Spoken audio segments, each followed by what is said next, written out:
आपकी कृपा से प्राप्त मेरा पुत्र महत्कट मुझे बिना बताए अदृश्य हो गया है।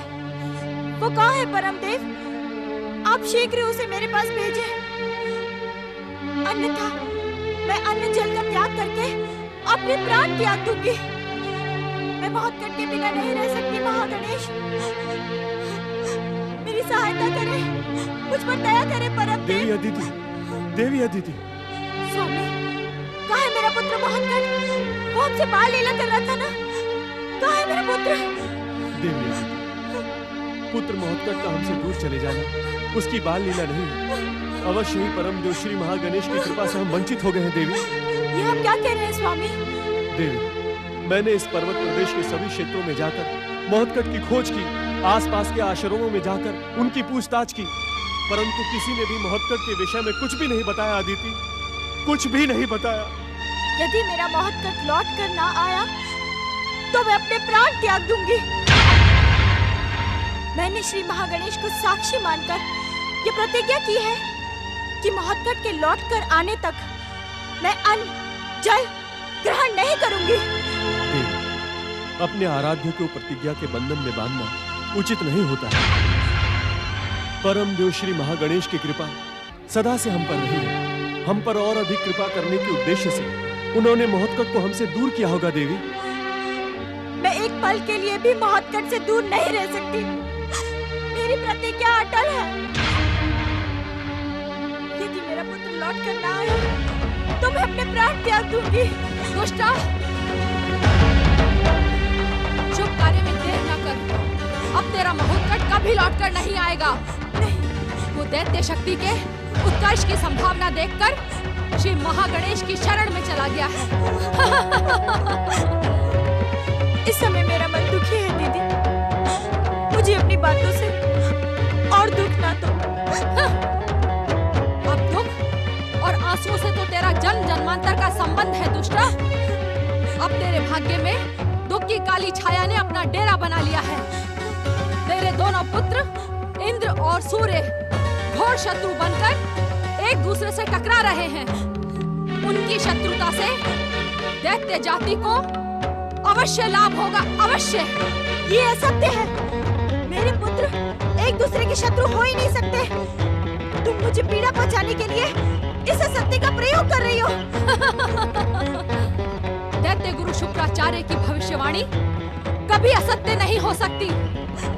अब तुझे मुझसे शत्रुता का दुष्परिणाम भोगना ही होगा। दीदी, तुम ये उचित नहीं कर रही हो। महत्कट के चले जाने से वैसे ही हम व्यथित हैं। उचित यही होगा कि तुम यहाँ से लौट जाओ। दीदी, हाँ, इस अभागन कलंकिनी का मुख देखना मुझे भी प्रिय नहीं है ऋषिवर, किंतु इसने दैत्य माता दिति का घोर अपमान किया है। इस पर संकट के बादल मंडराए, ये देखने का अवसर दैत्य माता कभी चूक नहीं सकती। अब इस संसार की कोई भी शक्ति इसकी रक्षा नहीं कर सकती। अब इस संसार पर दैत्य जाति के साम्राज्य का समय आ गया है। हाँ, अवसर आ गया है। प्रणाम माताश्री। प्रणाम पिताश्री। प्रणाम ज्येष्ठ माता। हाँ। पुत्र इंद्र, क्या जो कुछ भी मैं सुन रही हूँ वो सत्य है? क्या तुमने अपने भाई सूर्यदेव के साथ शत्रुता प्रारंभ कर दी है? माताश्री, भैया सूर्यदेव ने मुझसे शत्रुता करके उग्र पुत्र सिंधु दैत्य को मेरे विरुद्ध वरदान देने का दृढ़ निश्चय कर लिया है। पुत्र, क्या सिंधु दैत्य सूर्य की निष्ठा से आराधना कर रहा है? हाँ पिताश्री। आराधना करने वाले को उसका प्रतिफल देना विधि का निश्चित विधान है। पुत्र, सूर्य सिंधु दैत्य की आराधना का प्रतिफल देकर अनुचित नहीं करेगा। पुत्र, ये जानते हुए भी कि उनके वरदान से देवताओं पर संकट आ जाएगा। संकट की चिंता करने वाले कभी आराध्य नहीं बन पाते। पुत्र, संकट की चिंता राजनीति करती है। तुम्हारा भाई सूर्य संसार को प्रकाशित करने वाला और आराध्य भी है। आप कुछ भी कर लें ऋषिवर, आपके पुत्र इंद्र का स्वार्थ जगत विख्यात है। अपने स्वर्ग पर संकट देखकर वह कुछ भी करने के लिए संकोच नहीं करता। पुत्र इंद्र, तुमने सिंधु की तपस्या भंग करने का कोई अनुचित प्रयास तो नहीं किया? देवताओं का हर अनुचित प्रयास व्यर्थ हो चुका है। सूर्य देव की शक्ति के सम्मुख देवताओं को पराजित व अपमानित होकर भागना पड़ा है। क्या ये सत्य है इंद्र? तू कुछ भी कर ले दुष्टा, अब वो ही होगा जो मैंने कहा है। असुरों को स्वर्ग पर अधिकार करने से अब कोई नहीं रोक सकता। मैं देवांतक और नरांतक को प्रेरित करूंगी कि वे ब्रह्मा जी से वरदान प्राप्त कर सिंधु दैत्य से पहले ही स्वर्ग पर अधिकार कर लें, जिससे तेरे दोनों पुत्रों की शत्रुता का लाभ लंबे समय तक दैत्य जाति उठाती रहे।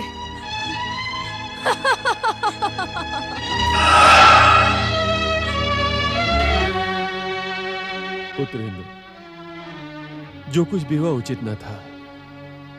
तुम्हें इसका परिणाम भुगतना ही होगा। मुझसे भूल अवश्य हुई है पिताश्री, किंतु उस परिणाम को बदलने का कोई न कोई उपाय अवश्य होगा। परम देव श्री महागणेश की आराधना के अतिरिक्त इसका कोई उपाय नहीं है।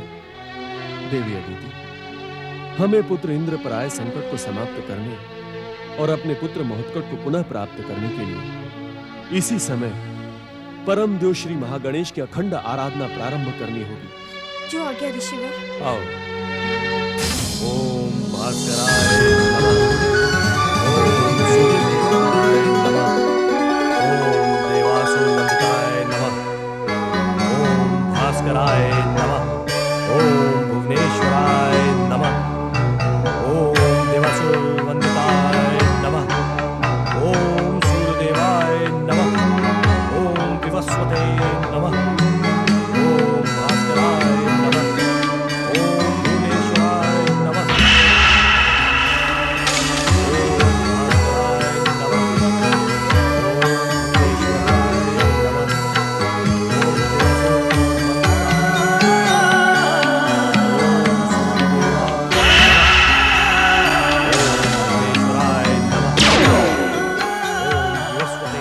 वत्स सिंधु, मैं तुम्हारी कठोर तपस्या से प्रसन्न हूँ। अपना इच्छित वरदान मांग लो। मैं तुम्हें वो सब कुछ देने के लिए प्रस्तुत हूँ जो तुम्हारी माता महारानी उग्रा मुझसे प्राप्त नहीं कर पाई थी। आंखें खोलो वत्स, आंखें खोलो।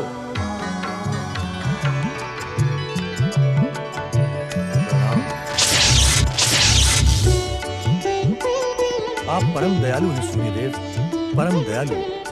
सूर्यदेव, क्या आप मुझे मेरा इच्छित वरदान प्रदान करेंगे? मेरी उपस्थिति इस बात का प्रमाण है सिंधु कि तुम्हारी तपस्या सफल हुई।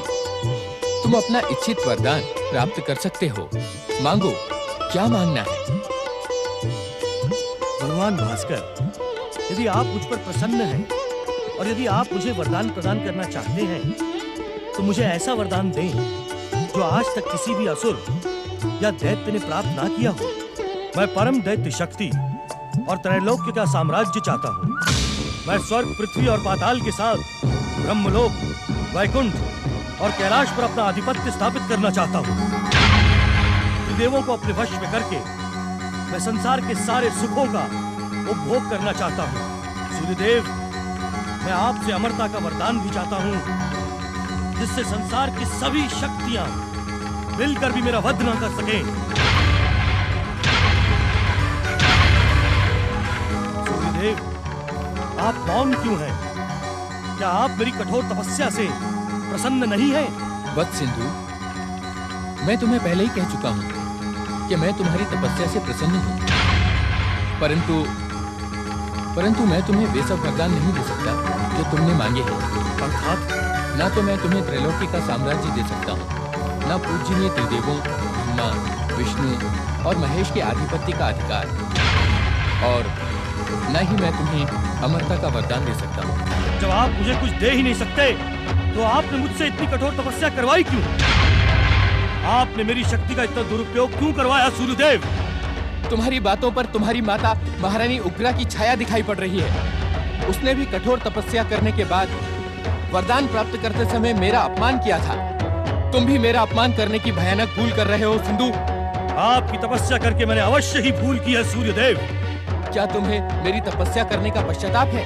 वैसा उत्साह भी नहीं है सूर्यदेव जैसा तपस्या प्रारंभ करने के समय था। तब तो मैंने शुक्राचार्य की उपेक्षा करके स्वयं को आपके चरणों में समर्पित कर दिया था। वो सब मैं जानता हूँ सिंधु, सब जानता हूँ। किंतु अपनी माता के ही समान तुमने ऐसे वरदान मांगे हैं जिन्हें देना मेरी सामर्थ्य में नहीं है। तो आपकी सामर्थ्य में क्या है सूर्यदेव? क्या मैं ये मान लूं कि आपकी तपस्या करके मैंने अपना समय नष्ट किया है? तुम्हारा समय नष्ट नहीं हुआ है सिंधु। तुम्हारी कठोर तपस्या के कारण मैं तुमसे प्रसन्न होकर तुम्हें पृथ्वी और स्वर्गलोक पर अधिकार करने का वरदान देता हूँ। मेरी कृपा पाकर तुम दैत्य सेना प्रकट करने और अतुल्य शक्ति के स्वामी हो जाओगे। परंतु सावधान, अपनी शक्ति का दुरुपयोग न करना, अन्यथा मेरा वरदान भी तुम्हारी जीवन रक्षा नहीं कर पाएगा। तुम्हारा कल्याण हो।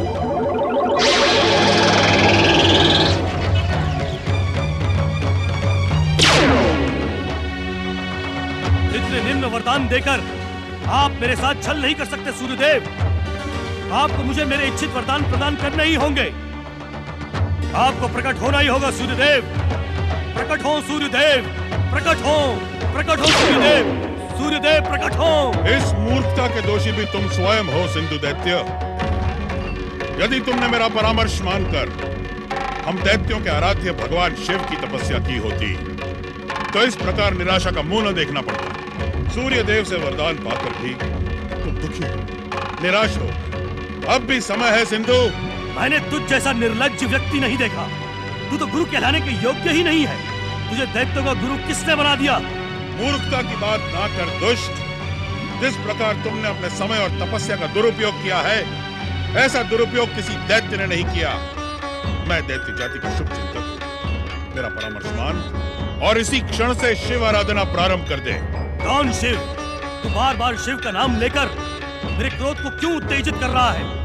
क्या तू ये नहीं जानता कि वरदानी सिंधु दैत्य की भुजाओं में अपार शक्ति है जो क्षण मात्र में तेरे शिव की भी शक्ति को माप सकता है? शिव शिव शिव शिव शिव शिव शिव। विनाश काले विपरीत बुद्धि। ओम नमः शिवाय। सावधान शुक्राचार्य, सावधान दैत्यों के आराध्य शिव। वरदानी सिंधु दैत्य की शक्ति तुझे युद्ध का निमंत्रण दे रही है।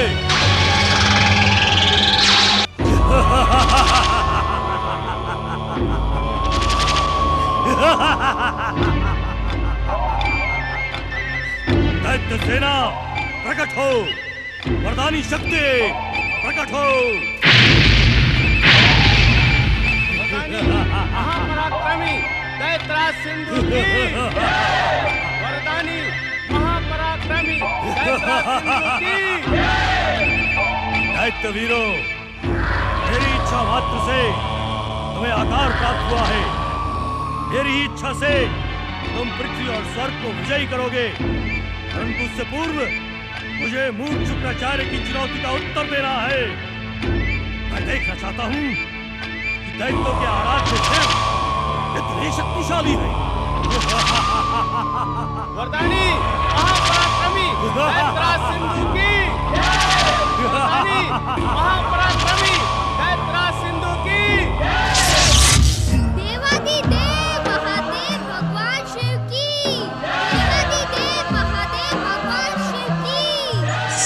देवादिदेव महादेव भगवान शिव की। देवादिदेव महादेव भगवान शिव की।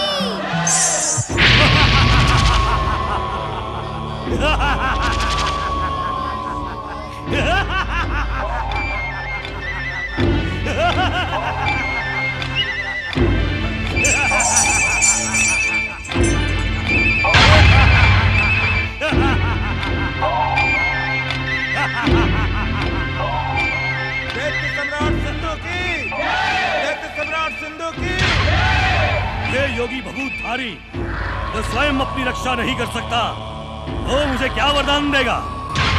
मैं इसे उठाकर समुद्र में फेंक देता हूँ। शिव को समाप्त करके ब्रह्मा और विष्णु का अंत भी मैं अपने इन्हीं हाथों से करूंगा। त्रिदेवों का अस्तित्व समाप्त होते ही ये संसार सिंधु की आराधना करने पर विवश हो जाएगा। सावधान सिंधु, तेरी मूर्खता तेरे अंत का कारण बन जाएगी। जैसे आया है वैसे ही लौट जा। जैसे आया हूँ वैसे ही लौट जाऊं? अरे विचित्र प्राणी, तू नहीं जानता कि सिंधु एक बार जो ठान लेता है उसे पूरा करके ही छोड़ता है। तू मेरे मार्ग में बाधा मत डाल, अन्यथा तुझे यमलोक का मार्ग दिखा दूंगा। यमलोक का मार्ग कौन किसको दिखाता है, इसका निर्णय अभी हो जाएगा। अभी भी समय है दुष्ट, महाकाल भगवान शिव से अपनी दुष्टता की क्षमा याचना करके अपने जीवन की रक्षा कर ले। तू इस सिंधु का मार्ग रोककर क्यों अपना सर्वनाश करना चाहता है विचित्र प्राणी? हट जा मेरे मार्ग से। क्यों अपने जीवन को संकट में डालना चाहता है मूर्ख?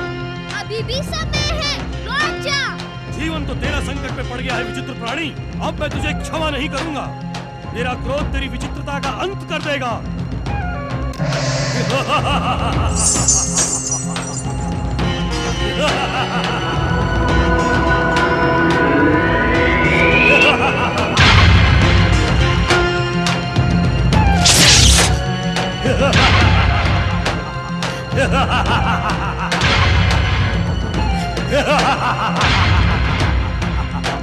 जय माता की।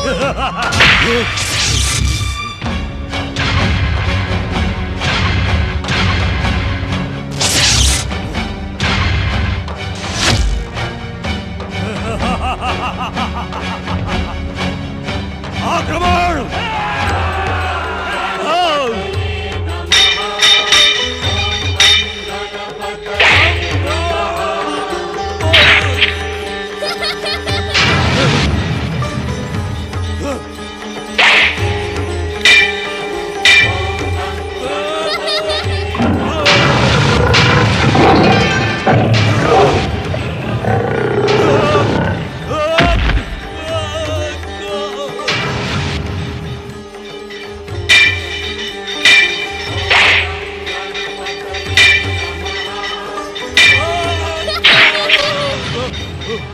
दुष्ट सिंधु भूत, भविष्य और वर्तमान में संसार में कोई भी ऐसी शक्ति प्रकट नहीं हो सकती जो विश्वेश्वर शिव और त्रिदेवों को हानि पहुंचा सके।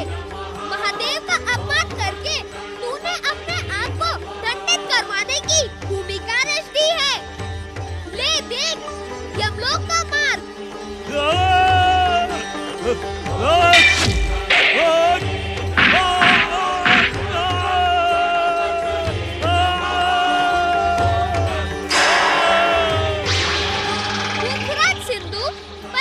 श्री महागणेश के विधान के अनुसार तेरा वध मुझ मयूरेश्वर के हाथों ही होगा, परंतु वह समय अभी दूर है। तेरी इच्छा पर मैंने तुझे यमलोक का मार्ग दिखा दिया। अब मेरी इच्छा पर तू सागर के अतल तल में अचेत रहकर अपने अंत की प्रतीक्षा कर।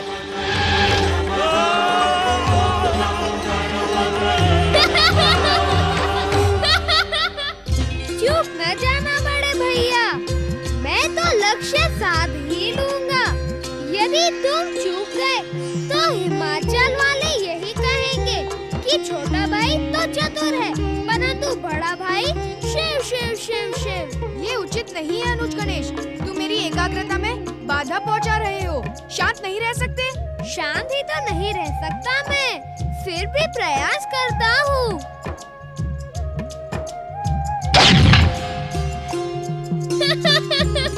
धन्य हो बड़े भैया, धन्य हो। क्या आपको महर्षि अगस्त्य के आश्रम में धनुर्विद्या की शिक्षा दी जाती थी? अब बातें बनाना बंद करो अनुज और अपना लक्ष्य साधो। मैं तो यही खड़े खड़े लक्ष्य वेध सकता हूँ बड़े भैया। यहाँ से लक्ष्य नहीं साधेगा गौरीपुत्र। साधक के मन में साधना के प्रति समर्पण हो तो तो लक्ष्य अपने आप ही सज जाता है भैया। सूर्यदेव रक्षा करे, रक्षा करे, सूर्यदेव रक्षा करे। भैया कार्तिकेय, क्या तुमने भी वही सुना जो मैंने सुना? तुमने क्या सुना अनुज गणेश? क्या तुम्हें समुद्र में डूबते हुए किसी दैत्य की चीत्कार सुनाई नहीं दी? सुनाई तो दी, परंतु तुम यहाँ समझ नहीं पाए कि वह दुष्ट दैत्य कौन था। क्यों कार्तिकेय भैया?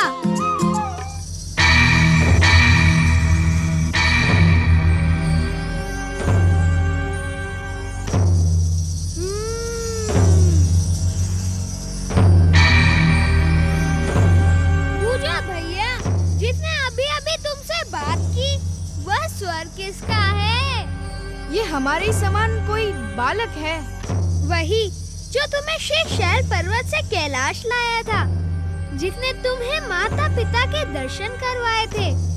तुम उसे ही भूल गए बड़े भैया? तो तुम मयूरेश्वर हो? आओ भैया, शीघ्र प्रकट हो, मेरे गले से लग जाओ। मैं तुमसे मिलने के लिए कब से व्याकुल था। कार्तिकेय भैया, आप खेल तो मेरे साथ रहे थे, परंतु व्याकुल थे मयूरेश्वर से मिलने के लिए। धन्य हो भैया, धन्य हो। नहीं नहीं, ऐसी बात नहीं है गौरीपुत्र, तुम दोनों मुझे समान रूप से प्रिय हो। हाँ, मयूरेश्वर तो मुझसे अधिक प्रिय होगा ही, क्योंकि तुम्हारा मयूर पहले पहल इन्हें ही लेकर तुम्हारे पास आया था, है ना भैया? तुम दोनों मिलकर अपने बड़े भाई से परिहास करना चाहते हो? मैं इस परिहास को समाप्त करता हूँ बड़े भैया। गौरीपुत्र श्री गणेश, भैया कार्तिकेय, मेरे मयूरेश्वर अवतार का आधा उद्देश्य पूर्ण हो चुका है। अब मैं आधा उद्देश्य तो शेष है ना मयूरेश्वर। तुमने सूर्य देव से वरदान प्राप्त सिंधु दैत्य का उद्धार करने के लिए ही अवतार धारण किया है, इतना तो मैं जानता हूँ। इसलिए सिंधु का अंत होने तक तुम्हें हमारे साथ ही रहना पड़ेगा। इस समय तुम हमें छोड़कर नहीं जा सकते। परम देव श्री महागणेश के इच्छा अनुसार मैं तब तक अदृश्य ही रहूंगा, जब तक सिंधु दैत्य पुनः अपने वरदान का दुरुपयोग करने के लिए उपस्थित नहीं हो जाता। लंबे समय से माता पार्वती कैलाश पर नहीं है, तुम सब भी यहाँ हो। अब तुम तीनों कैलाश जाकर वहाँ का सूनापन दूर करो। मेरा तुमसे यही अनुरोध है। शीघ्र कैलाश पहुँचो भैया। माता पार्वती को लेकर पिताश्री की सेवा में पहुँचो। मयूरेश्वर का कथन उचित है गौरीपुत्र। अब तुम्हें माताश्री को लेकर शीघ्र ही कैलाश पहुंचना चाहिए और मैं श्रीशैल पर्वत की ओर प्रस्थान करूंगा। नहीं भैया, मैं तुम्हें नहीं जाने दूंगा। अब मेरे जाने का निर्णय तो माताश्री और पिताश्री ही करेंगे। यदि वे अनुमति नहीं देंगे तो भला मैं कैसे जा सकता हूँ? मैं माताश्री और पिताश्री से निवेदन करूंगा कि वे तुम्हें जाने की अनुमति ना दें। तुम तो जानते हो एकदम कि मैं गुरुदेव की आज्ञा लिए बिना ही कैलाश चलाया था। अब ऐसे में उनसे अधिक समय तक दूर रहना उचित नहीं होगा। अर्थात तुमने शेषशैल लौटने का दृढ़ निश्चय कर लिया है। मैं समझ गया। क्या समझ गए गौरीपुत्र? यही कि तुमने मयूरेश्वर से जो कुछ भी कहा वह सत्य था। मेरे प्रति तुम्हारे मन में तनिक भी प्रेम नहीं है। तुम मयूरेश्वर के लिए व्याकुल थे और व्याकुल हो। तुम उसी से मिलने के लिए यहाँ आए थे। नहीं गणपति, ये तुम्हारी भूल है। परमदेव श्री महागणेश के सभी अवतार मुझे अत्यंत प्रिय हैं। अब जब तक तुम मुझे जाने की अनुमति नहीं दोगे तब तक मैं नहीं जाऊंगा।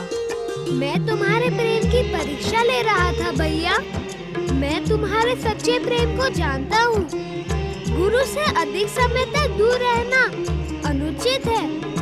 मैं अपनी इच्छाओं को रोक सकता हूँ, परंतु तुम्हारे भविष्य से खिलवाड़ नहीं कर सकता।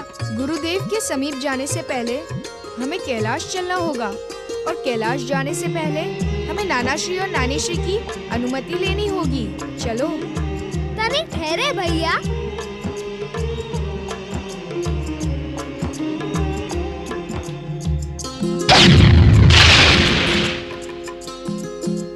सुंदर, अति सुंदर गणेश। चलो।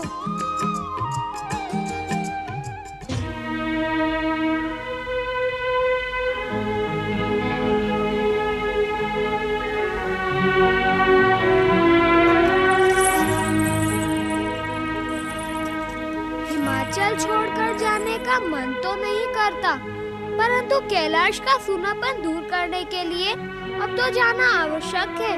मुझे आज की नहीं पुत्र, कल की चिंता है। कल ये सारा हिमाचल एकदम सूना हो जाएगा। हमने तो सोचा भी नहीं था पार्वती कि तुम इतनी शीघ्र हमें छोड़कर चली जाओगी। नानी श्री, मैं छोटे मुंह बड़ी बात कह रहा हूँ, इसीलिए मुझे क्षमा कर दीजिएगा। अब कोई माता अपनी पुत्री को सदा के लिए तो अपने साथ रख नहीं सकती ना।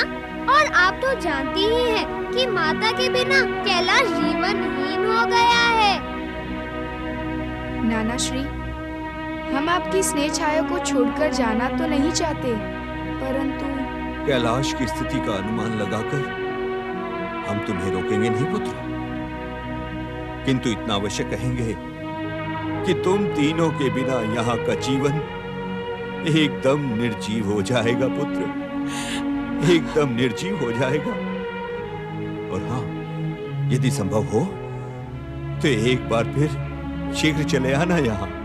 अवश्य, यदि पिताश्री की इच्छा हुई तो हम पुनः आएंगे। आपकी पाकशाला के मोदकों और लड्डुओं का स्वाद मुझे स्वयं ही यहाँ खींच लाएगा नानी श्री। गजानन, हमने तुम्हारे लिए मोदक और लड्डू पर्याप्त मात्रा में रखवा दिए हैं। आप धन्य हैं नानी श्री। आप हमारा जिस प्रकार ध्यान रखती थी वह हम कभी भूल नहीं सकते। यदि मुझसे कोई भूल हुई हो तो। नहीं नहीं नहीं, तुम भूल कर ही नहीं सकते गजानन। अपने भैया कार्तिकेय का वचन तुम्हें स्मरण रखना होगा गजानन। तुम्हें शीघ्र ही हिमाचल लौट कर आना है। मेरी पाकशाला तुम्हारी प्रतीक्षा करेगी। जो आ गया नानी श्री। प्रणाम नानी श्री। प्रणाम नाना श्री। दीर्घायु हो पुत्र।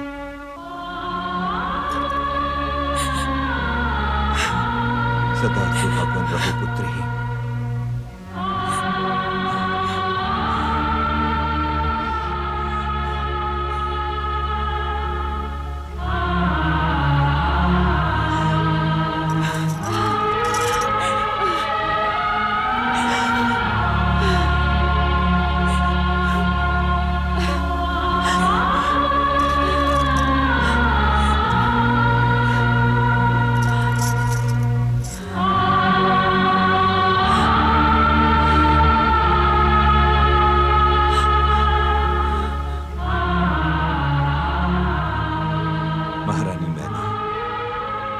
अब इनकी स्मृति और प्रतीक्षा में ही हमें समय काटना होगा। इनके बिना एक पल का भी समय काटना बहुत कठिन है महाराज। हाँ महारानी, जैसी महादेव की इच्छा। प्रतीक्षा के पल तो हमें महादेव के चरणों में ही समर्पित करने होंगे। अवश्य स्वामी, महादेव हमें प्रतीक्षा करने की योग्य शक्ति दे। ओम महागणेशाय नमः। ओम परमदेवाय नमः। ओम विश्वेश्वराय नमः।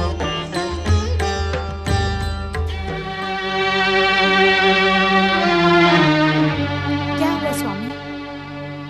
देवी अदिति, अवश्य ही हमसे कोई भयंकर भूल हो गई है।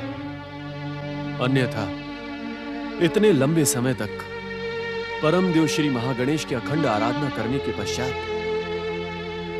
हमें उनकी कृपा का अवश्य कोई संकेत मिलता। आप सत्य कह रहे हैं स्वामी। विश्व को वरदान देने वाले हमारे आराध्य परम देव श्री महागणेश हमसे रुष्ट हो गए हैं। ऐसे में हमारा जीवित रहना भी व्यर्थ है।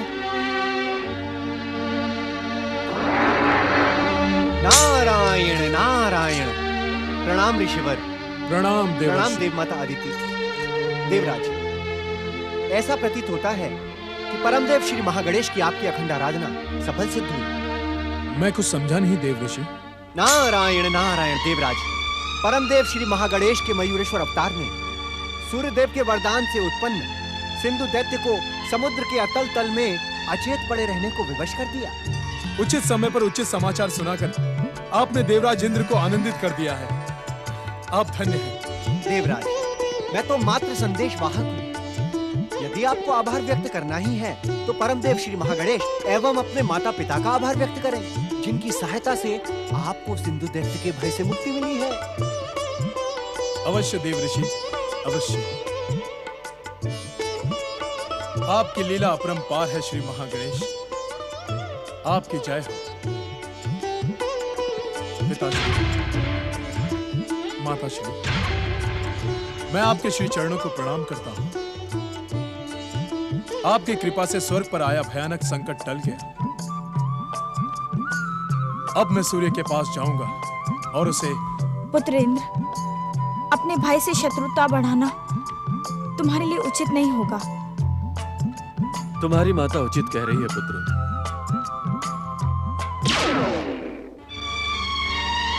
हमें इंद्र को रोकना होगा स्वामी। इंद्र और सूर्य के मध्य शत्रुता विनाशकारी सिद्ध हो सकती है।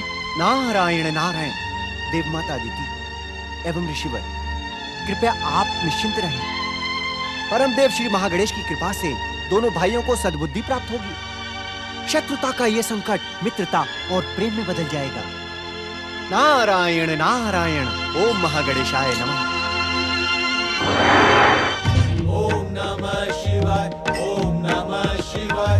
ओम नमः शिवाय। ओम नमः शिवाय। ओम नमः शिवाय। ओम नमः शिवाय। ओम नमः। पति परमेश्वराय नमो नमः। आप लौट आई माता। कैलाश पर जीवन लौट आया। माता, अब कभी भी अपनी कृपा से हमें वंचित न कीजिए। मेरी कृपा सदा तुम्हारे साथ ही थी।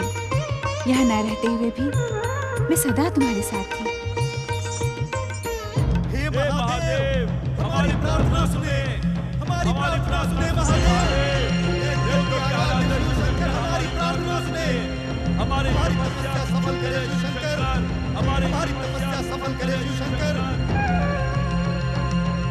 गजानन, ऐसा प्रतीत होता है कि इन दूर से आते हुए स्वरों को सुनकर तुम्हें कोई आश्चर्य नहीं हुआ? आश्चर्य कैसा बड़े भैया? यदि तुम अपनी दिव्य दृष्टि का प्रयोग करते तो तुम भी समझ जाते कि यह स्वर है किसका। हम तो दिव्य दृष्टि से देख नहीं सकते। ये किसका स्वर है श्री गणेश? यह स्वर देवांतक और नरांतक दैत्यों का है, जो देवों और नरों का अंत करने के लिए पाताल लोक से पृथ्वी आकर पिताश्री शिव शंकर से वरदान पाने के लिए तपस्या कर रहे हैं। तब तो हमें पिताश्री को सावधान करना होगा। किस लिए सावधान करना होगा कार्तिकेय? देवों और नरों का अंत करने वाले इन दुष्टों को पिताश्री वरदान देने ही न जाएं। इस बात के लिए माताश्री। आप कैसी बातें कर रहे हो भैया?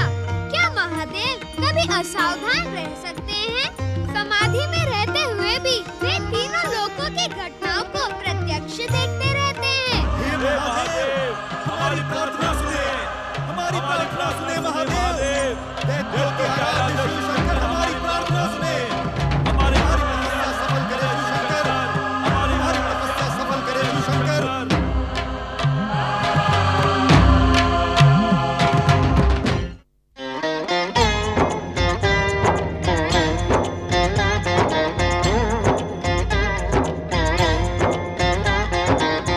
अर्थ समर्थ ये इनसे जीवन, यही है करता यही है कारण। अर्थ समर्थ ये इनसे जीवन, यही है करता यही है कारण। सारे जगत के भाग्य विधाता, दुख हरता ये है सुखदाता। श्री गणेश, श्री गणेश।